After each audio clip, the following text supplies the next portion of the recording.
Chapter 4 determinants. सबसे पहला point है डिटर्मिनेंट्स क्या होता है। सबसे पहला पॉइंट है डिटर्मिनेंट्स क्या होता है। जैसे हमारे पास ये क्या है, मैट्रिक्स है इस आर्डर का 1 क्रॉस 1 आर्डर। ये क्या है हमारे पास, मैट्रिक्स है 2 क्रॉस 2 आर्डर। ये हमारे पास मैट्रिक्स है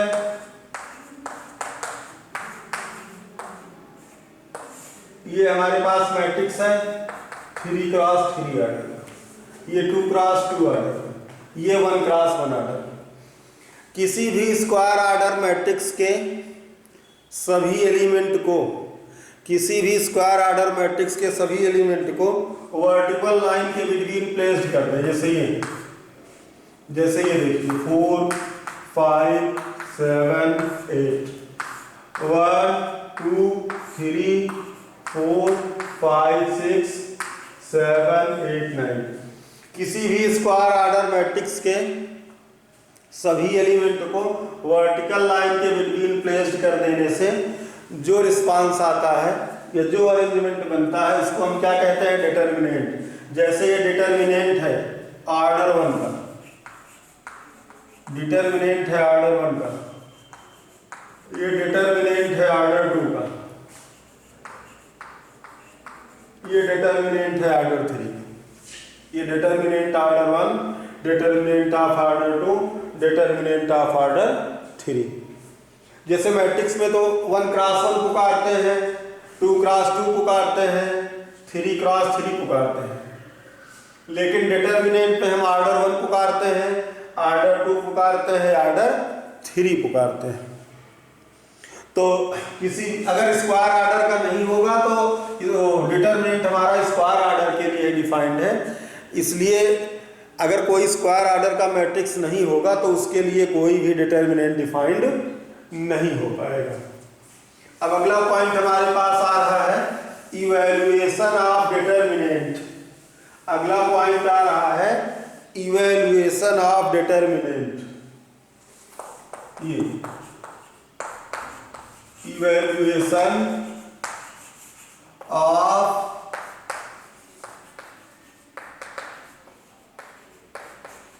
डिटर्मिनेंट्स।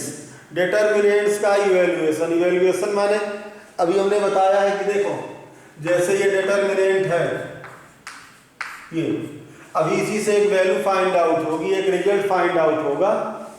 उसको हम चाहे वैल्यू ऑफ डिटर्मिनेंट कहते हैं या वैल्यू ऑफ दिस डिटर्मिनेंट कहते हैं या डिटर्मिनेंशियल वैल्यू ऑफ दिस डिटर्मिनेंट कहते हैं।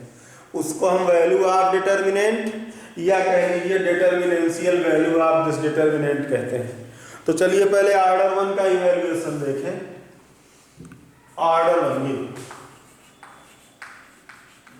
ऑर्डर 1 का, जैसे ऑर्डर 1 में हमारे पास ये -4 लिखा है, इसका इवैल्यूएशन क्या आएगा, -4। देखो अगर हम एब्सोल्यूट वैल्यू कैलकुलेट कर रहे होते तो साइन चाहे पॉजिटिव हो चाहे निगेटिव, ओवरऑल पॉजिटिव रिस्पांस आता है, लेकिन डिटर्मिनेंट में ऐसा नहीं है। यहाँ पे हम डिटर्मिनेंशियल वैल्यू कैलकुलेट कर रहे हैं, यहाँ पे हम एब्सोल्यूट वैल्यू कैलकुलेट। तो -4 का जो डिटर्मिनेंशियल रिजल्ट आएगा या -4 का जो इवैल्यूएशन आएगा वो क्या रहेगा, -4। सपोज कर लो 7 होता, उसका भी रिस्पांस क्या आता, 7। सपोज कर लीजिए 1/2 रहता, उसका भी रिस्पांस क्या आता।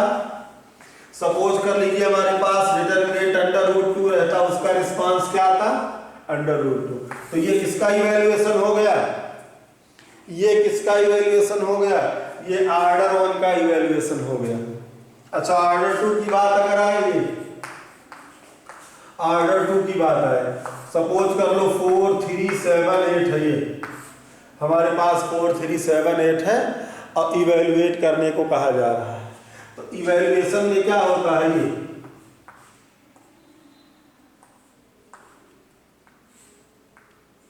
ये इवैल्यूएशन में ऐसा होता है, मीन्स ये प्रिंसिपल डायगोनल, हालांकि यहाँ पे डायगोनल की बात नहीं आएगी, लेकिन पुकारने के लिए प्रिंसिपल डायगोनल के एलिमेंट का मल्टीपल माइनस सिंपल डायगोनल के एलिमेंट का मल्टीपल, प्रिंसिपल डायगोनल के एलिमेंट का मल्टीपल माइनस सिंपल।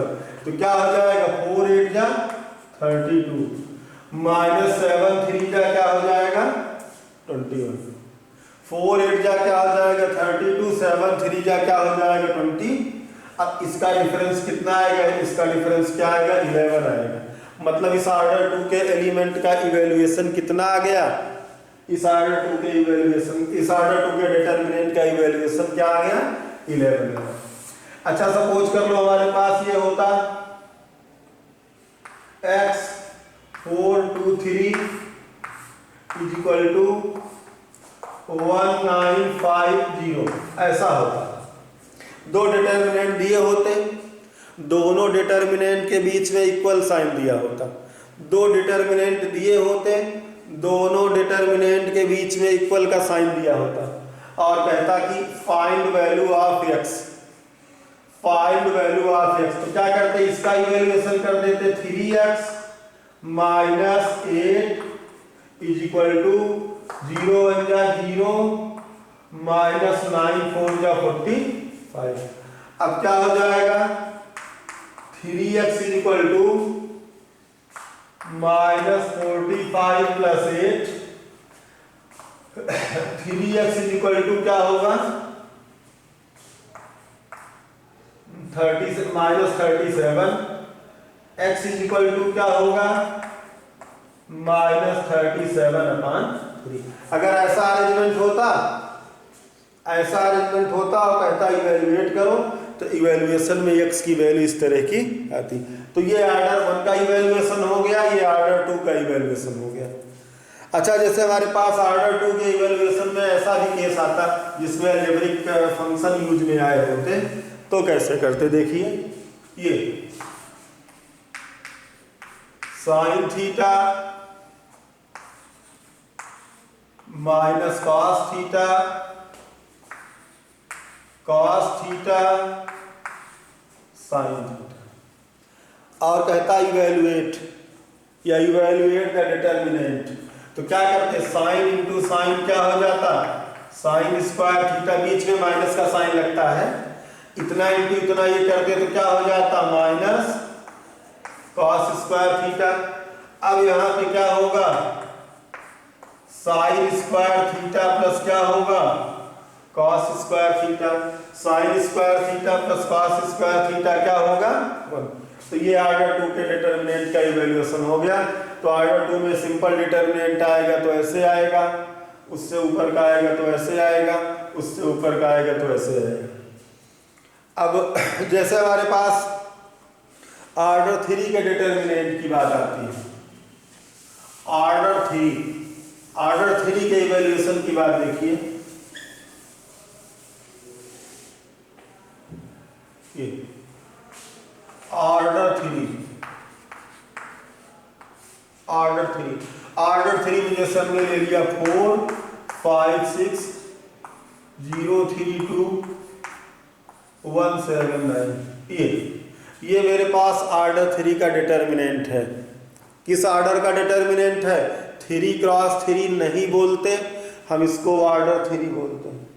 मान लो हमारे पास ये ऑर्डर 3 का डिटरमिनेंट है और कहा जा रहा है इवैल्यूएट करो, कहा जा रहा है इवैल्यूएट करो। तो इसके लिए ये plus minus plus minus plus minus plus minus plus, इस सिंबल का हम यूज करते हैं।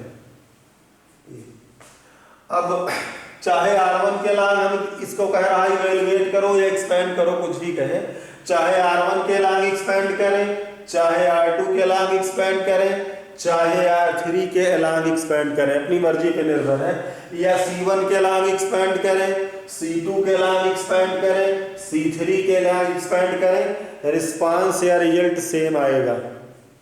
इनिशियली या शुरुआत में हम R1 के लाग एक्सपेंड करते हैं। तो देखिए एक्सपेंडिंग अलॉन्ग R1 के लाग एक्सपेंड कर रहे हैं। तो R1 के लाग एक्सपेंड कर रहे हैं तो हम R1 के एलिमेंट को रिस्पांसिबल मानेंगे। R1 में क्या क्या एलिमेंट आ रहे हैं, R1 में एक एलिमेंट आ रहा है 4, एक एलिमेंट आ रहा है 5, एक एलिमेंट आ रहा है 6। अच्छा यहाँ पे जो हमने बताया है कि सिंबॉलिक अरेंजमेंट किस तरह का होगा, प्लस होगा फिर माइनस होगा, उसके बाद क्या होगा प्लस होगा। तो देखिएगा जैसे हमने 4 ले लिया अब 4 के वर्टिकल में जो है वह 4 के वर्टिकल अप्रोच में, 4 के हॉरिजॉन्टल अप्रोच में जो एलिमेंट आ रहे हैं उनको हम कैंसिल आउट करेंगे। यहां से क्या बचेगा 3 7 2 और क्या बचेगा 9 माइनस 5 टाइम्स, देखो यहाँ पे माइनस सिंबल था इसीलिए माइनस ले लिया। 5 के वर्टिकल अप्रोच में जो एलिमेंट आ रहे हैं, 5 के हॉरिजॉन्टल अप्रोच में जो एलिमेंट आ रहे हैं कैंसिल आउट सपोज की जाएंगे। यहाँ पे क्या बचेगा 0 1 2 और 9। अगला सिंबल क्या है हमारे पास प्लस है, अगला सिंबल हमारे पास क्या है प्लस है, और अगला एलिमेंट मेरे पास क्या है 6 नामक एलिमेंट है, तो यहाँ पे 6 लिख दिया हमने। अब देखिए ये कैंसिल आउट हो गया, ये कैंसिल आउट, तो क्या बचेगा 0 3 1 और क्या बचेगा 0 3 1 और, तो यहाँ पे 4 टाइम्स 9 3 जा 27 माइनस 7 2 जा 14 माइनस 9 0 जा 0 माइनस 2 प्लस 6 टाइम 7 0 जा 0 माइनस 3। अब इसका इवैल्यूएशन करेंगे, इसका इवैल्यूएशन करेंगे तो यहाँ पे आ जाएगा 4 × 13 माइनस 5 × माइनस 2 प्लस 6 × क्या आएगा -3। इसका इवैल्यूएशन कर लेंगे, जो भी रिजल्ट आएगा वो आंसर वो इवैल्यूएशन कहलाएगा। इसको सिंप्लीफाई कर लेंगे, जो भी रिजल्ट आएगा वो इस ऑर्डर 3 के डिटरमिनेंट का क्या कहलाएगा इवैल्यूएशन कहलाएगा। एक क्वेश्चन और लेते हैं, ये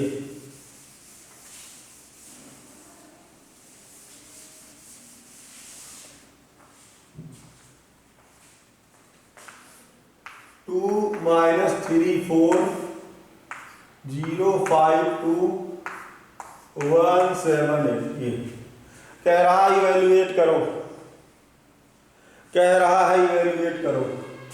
तो हम R1 के अलांग एक्सपेंड कर रहे हैं, expanding R1, expanding along R1 के अलांग एक्सपेंड कर रहे हैं। तो R1 में क्या एलिमेंट आ रहे हैं 2 - 3 4, यहाँ कौन सा सिंबल है प्लस है, 2 ले लिया हमने, ये कैंसिल आउट, ये कैंसिल आउट सपोज करते हैं तो 5 7 2 और क्या आ गया 8 आ गया।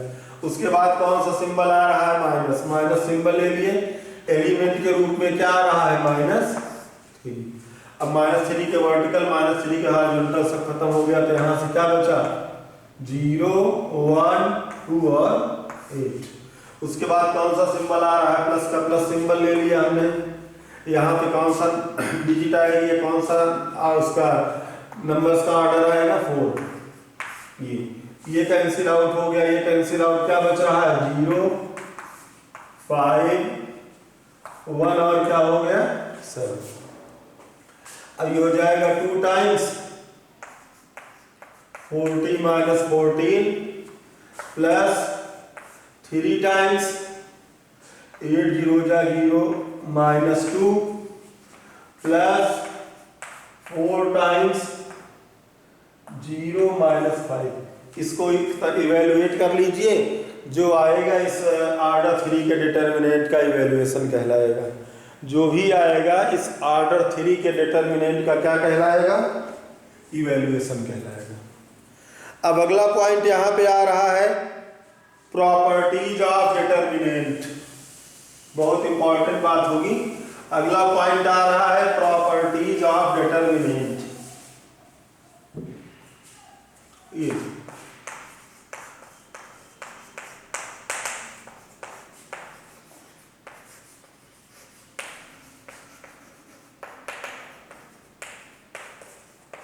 Properties of determinants. वैसे तो डिटरमिनेंट में 6 या 7 प्रॉपर्टीज हैं, लेकिन शुरुआत में हम उन प्रॉपर्टीज को बताएंगे जो विदाउट एक्सपेंडिंग के क्वेश्चन में यूज की जाती हैं, विदाउट एक्सपेंडिंग के क्वेश्चन में यूज की जाती हैं। जैसे क्वेश्चन आएगा कि विदाउट एक्सपेंडिंग इवैल्यूएट, तो विदाउट एक्सपेंडिंग इवैल्यूएट में 2 प्रॉपर्टी लगती हैं। पहली प्रॉपर्टी क्या होती है, पहली प्रॉपर्टी होती है कि all element of any particular row, if all element of any particular row or column of any determinant is 0, then value of determinant is zero. क्या कह रहा है प्रॉपर्टी, क्या कह रही है कि अगर हमारे पास कोई डिटर्मिनेंट ऐसा हो, कोई डिटर्मिनेंट हमारे पास ऐसा हो जिसके किसी पर्टिकुलर कॉलम, जिसके किसी पर्टिकुलर कॉलम, ये किसी पर्टिकुलर कॉलम या किसी पर्टिकुलर रो के टोटल एलिमेंट क्या हो, जीरो। पर्टिकुलर रो या पर्टिकुलर कॉलम के टोटल एलिमेंट क्या हो, जीरो हो, तो उस डिटर्मिनेंट की वैल्यू क्या होती है, जीरो। उस डिटर्मिनेंट की वैल्यू क्या होती है, विदाउट एक्सपेंडिंग प्रॉपर्टीज में जो प्रॉपर्टी लगती है उसी की बात हो रही है। उसके रेफरेंस में पहली प्रॉपर्टी यह है कि अगर हमारे पास कोई डिटर्मिनेंट है, उसके किसी पर्टिकुलर कॉलम या उसके किसी पर्टिकुलर रो के टोटल एलिमेंट्स क्या हैं, जीरो हैं, तो उस डिटर्मिनेंट की वैल्यू क्या होती है, जीरो। तो यहाँ पे आप देख रहे हैं कॉलम 1 के टोटल एलिमेंट क्या है, जीरो है।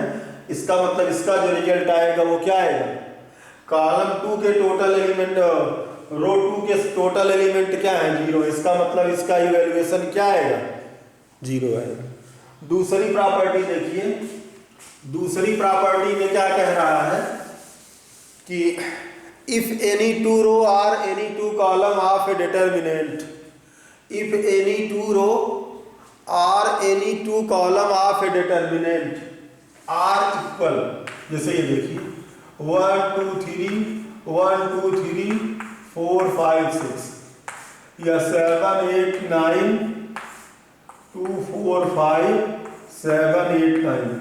यहाँ पे आप देख रहे हैं, हमने कहा ना कि इफ एनी टू रो और any two column of a determinant are identical or same then value of determinant will be zero.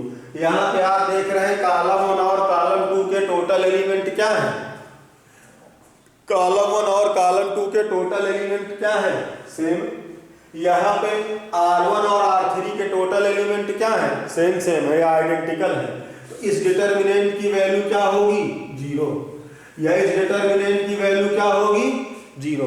तो प्रॉपर्टी नंबर 2 क्या है, प्रॉपर्टी नंबर 2 ये है कि अगर हमारे पास कोई डिटर्मिनेंट है, उसके किन्हीं दो रो या किन्हीं दो कॉलम के एलिमेंट्स सेम है या आइडेंटिकल हैं, तो उस डिटर्मिनेंट की वैल्यू क्या होगी, जीरो होगी। अब सबसे पहले इस पे बेस्ड प्रॉब्लम की चर्चा कर रहे हैं, इन दोनों प्रॉपर्टीज पे बेस्ड प्रॉब्लम की चर्चा कर रहे हैं। ध्यान दीजिए, सपोज कर लो हमारे पास है 1 2 3 4 8 12 6 9 80 ये, और कह दे कि using properties of determinant evaluate, using properties of determinant evaluate, determinant की प्रॉपर्टी का यूज करके इवैल्यूएट करिए। अब कैसे करेंगे, तो देखिए दो बातों पे हमारा ध्यान जाना चाहिए।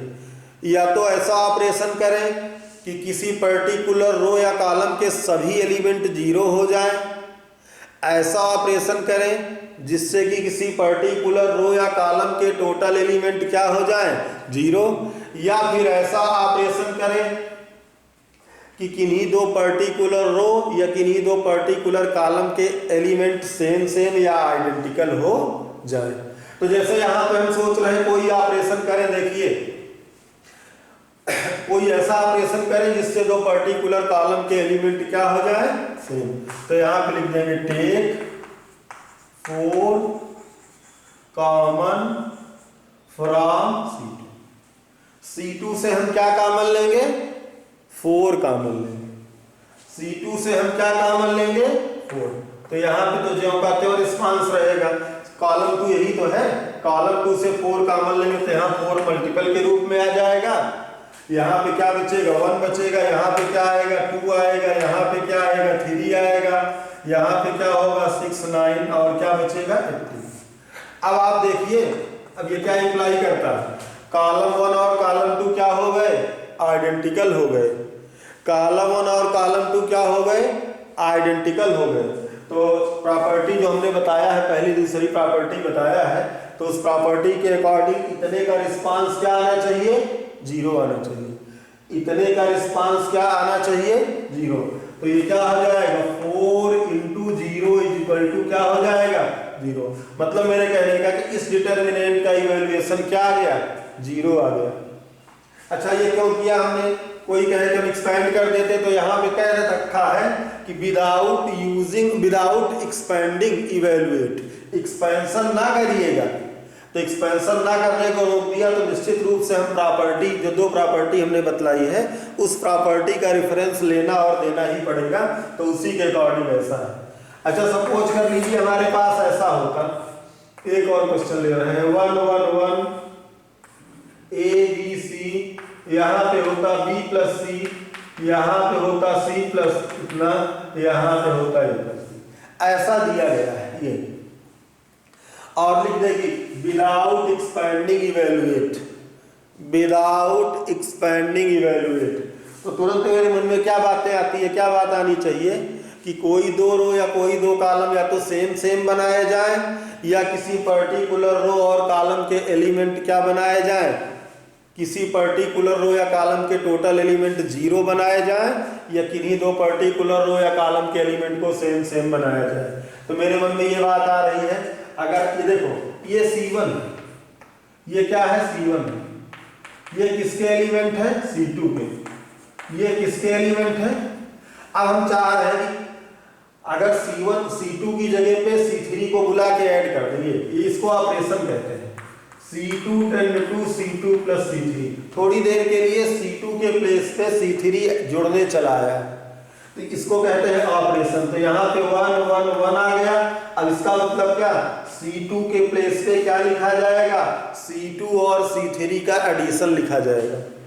तो ये देखो A plus B plus C आ गया, यहाँ पे क्या आ गया? B plus C plus A आ गया, यहाँ पे क्या आ जाएगा? ये ऑपरेशन करने के बाद की बात हो रही है। यहाँ पे B प्लस C आएगा, यहाँ पे C प्लस A आएगा, यहाँ पे A प्लस B आएगा। अब आप देखिए कॉमन कंसीडर कर सकते हैं। देखो कॉलम 2 को देखो जरा सा, कॉलम 2 में हमारे पास जितनी भी एंट्रीज है, ये कॉलम 2 यही है, कॉलम 2 में यहाँ भी A plus B plus C है, दूसरी जगह पे भी A plus B plus C है, यहाँ भी A plus B plus C है। तो हम क्या करने चल रहे हैं? Take A plus B plus C common from C2। C2 से क्या कॉमन लेंगे हम? A plus B plus C। तो चलिए A plus B plus C common ले लें। A plus B plus C common ले रहे हैं। तो यहाँ से क्या होगा? 1 1 1 होगा, 1 1 1 होगा, यहाँ पे क्या हो जाएगा? B प्लस C होगा, यहाँ पे क्या होगा? C प्लस A होगा, यहाँ पे क्या होगा? A plus. अब क्या स्थिति बन रही है, क्या कंडीशन जनरेट हो गई? C1 और C2 के टोटल एलिमेंट क्या आ गए? सेम आ गए। C1 और C2 के टोटल एलिमेंट क्या आ गए? तो यहाँ पे हो जाएगा A plus B plus C। अब भाई प्रॉपर्टी के अकॉर्डिंग क्या होगा? अगर C1 और C2 के टोटल एलिमेंट सेम है, या कह लीजिए C1 और C2 आइडेंटिकल है, तो रिस्पांस प्रॉपर्टी के अकॉर्डिंग क्या आएगा? ओवरऑल इसका रिस्पांस क्या आ जाएगा? 0 आएगा। इसका रिस्पांस क्या आ जाएगा? 0 आ जाएगा।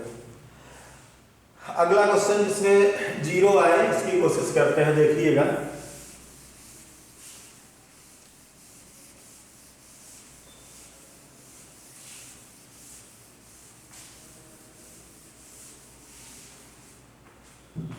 ये 4 5 6 है, ये 3 है, ये 4 है, ये 5 है, यहाँ पे 7 है, यहाँ पे 9 है, यहाँ पे 11 है। ये डिटर्मिनेंट है। और लिख दे कि विदाउट एक्सपेंडिंग इवेल्युएट। क्या लिख दे? विदाउट एक्सपेंडिंग इवेल्युएट, बिना एक्सपेंशन के इवेल्युएट करिए।